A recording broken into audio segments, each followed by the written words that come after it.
Bonjour et bienvenue sur Totem, un acronyme pour Tales of the Motherland. Merci de nous suivre. L'histoire d'aujourd'hui nous conduit en Afrique centrale avec un folklore classique du pays en question.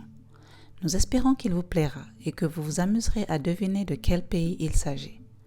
Nous vous invitons à laisser un commentaire, liker cette vidéo, la partager et bien sûr vous abonner afin d'aider l'algorithme de YouTube et nous aider à ajouter du contenu à notre chaîne. Merci encore et allons-y.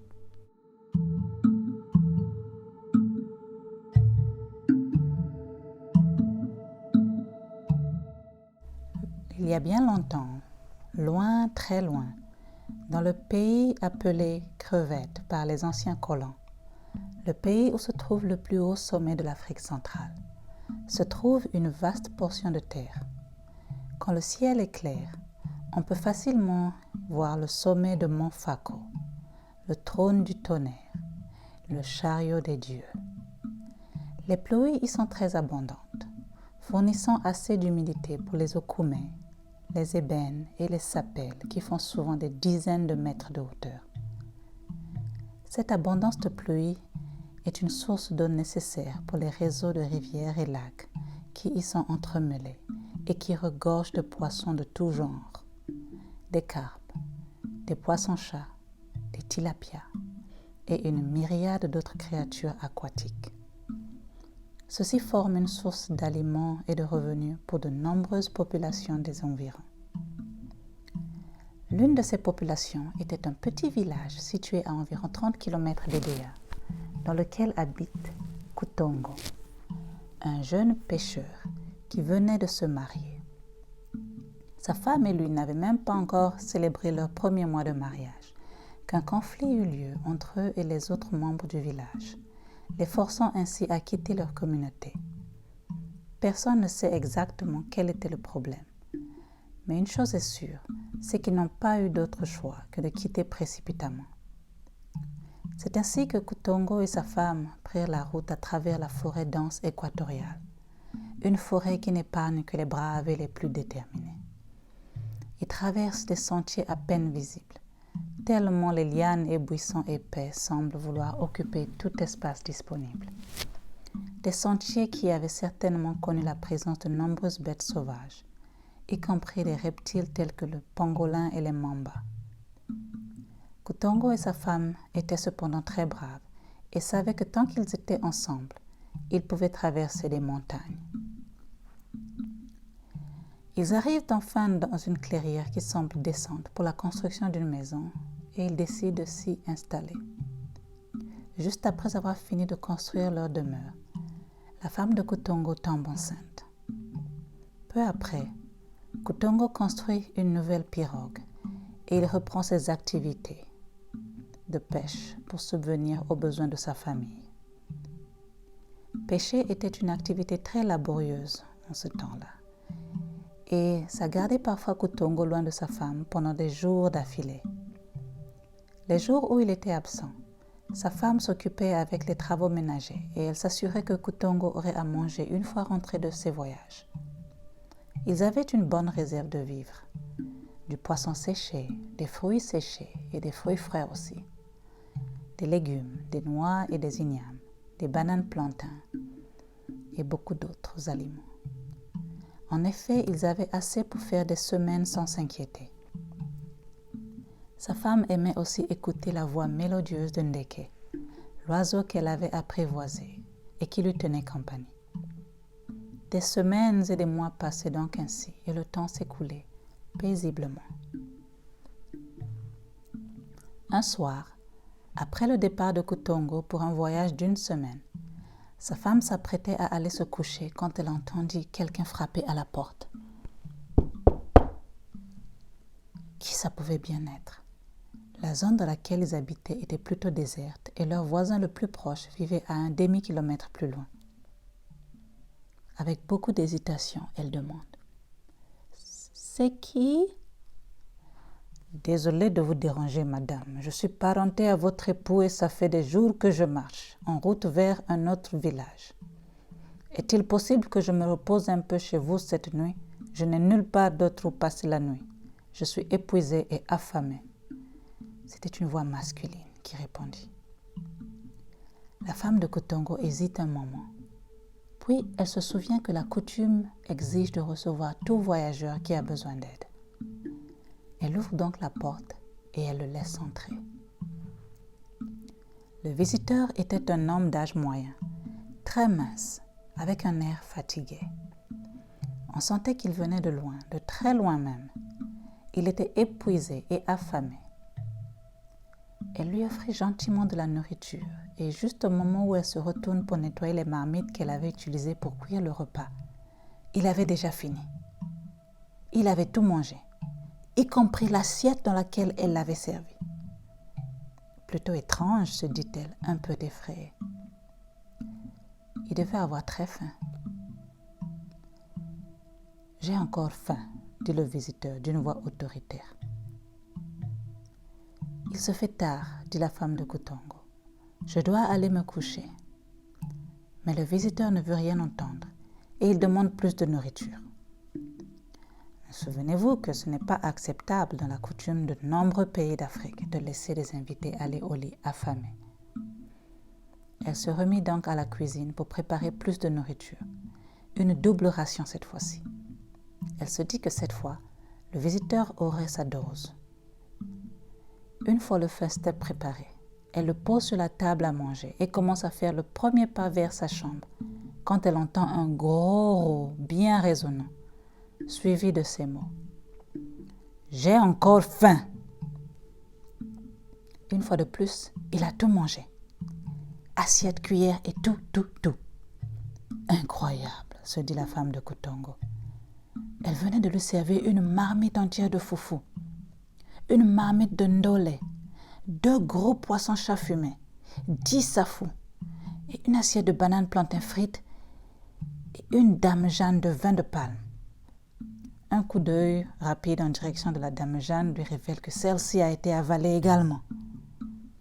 Comment était-ce possible qu'une seule personne puisse autant manger, et si vite, et avaler les ustensiles également?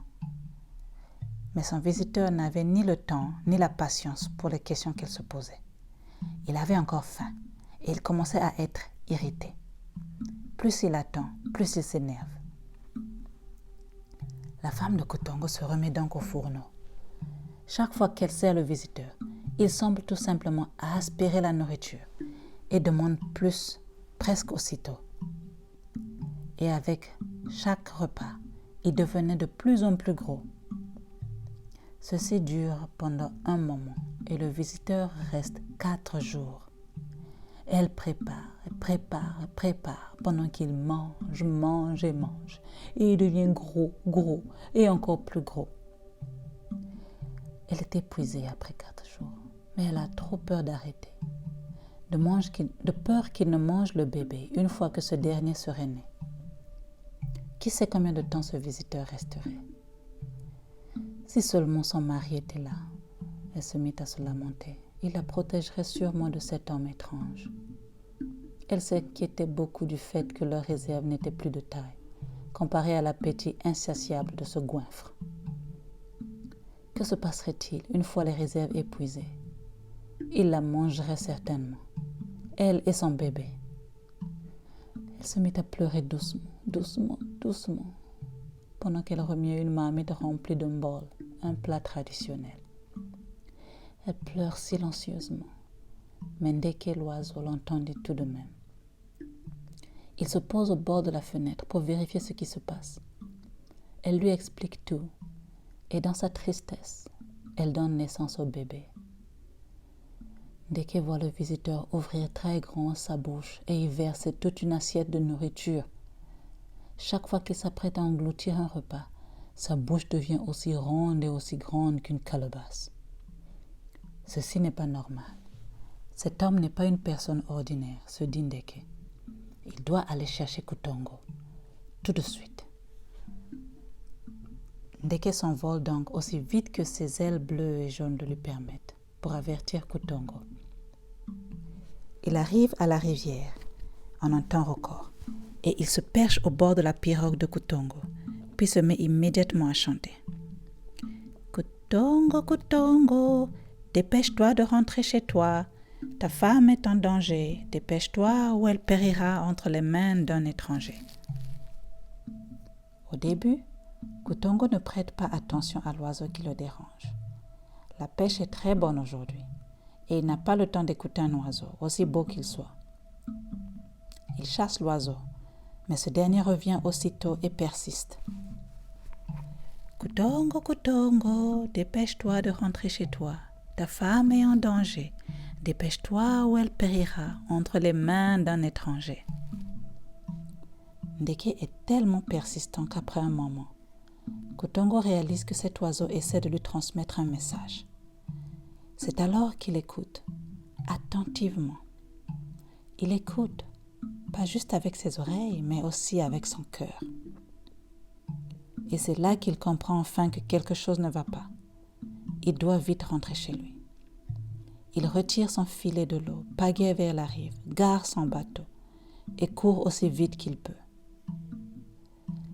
Une fois de retour chez lui, le soleil se couche déjà et sa pauvre femme est presque effondrée. Elle est toute faible du fait d'avoir juste accouché, mais surtout parce qu'elle a préparé toute la journée. Kutongo se rend vite compte de ce qui se passe. Il salue le visiteur, mais au lieu de le chasser immédiatement, il laisse sa femme préparer le poisson qu'il a ramené de son voyage. Juste une dernière fois, il la rassure, avant de prendre son nouveau-né dans ses bras. Il offre ensuite le poisson préparé au visiteur, qui bien sûr l'avale en entier. Et vous avez deviné, y compris l'assiette, la fourchette, tout. Intrigué, Kutongo lui demande « Qui êtes-vous » avec un air étrange sur son visage et une grimace horrible. Le visiteur répond « Je m'appelle Edimo ». Kutongo et sa femme sursautent car Edimo veut dire « fantôme ». Edimo de continuer « Je t'attends depuis longtemps, Kutongo, pour pouvoir t'emmener avec moi dans mon monde. » Kutongo et sa femme restent silencieux et prétendent n'avoir aucun problème avec ce qu'Edimo vient de leur révéler. Maintenant que Kutongo est de retour, l'appétit gargantuesque d'Edimo fait une pause. Il roule son corps devenu tout rond vers la chambre qui lui avait été attribuée et il s'endort. Pendant qu'il dort, Kutongo prend du basilic, des feuilles laurier et de l'ail. Il brûle le tout à côté du lit où dort Edimo. Le lendemain, très tôt, pouf! Edimo a disparu. Parti, comme s'il n'avait jamais été là. Tout ce qui reste sont les cendres des feuilles brûlées la veille. Et sur le lit où il se trouvait auparavant, une pile d'assiettes, fourchettes, cuillères, verres et une dame Jeanne. Les ustensiles qu'il avait avalés étaient de retour. Edimo s'était-il levé très tôt puis s'en était allé? S'était-il évaporé dans son sommeil ou avait-il fondu? Personne ne sait exactement. Mais une chose est sûre, depuis ce jour, la plupart des hommes dans ce pays brûlent de l'ail, du basilic et des feuilles laurier, chaque fois qu'ils partent en voyage, ou même juste pour écarter les mauvaises ondes, loin, très loin d'eux. Fin.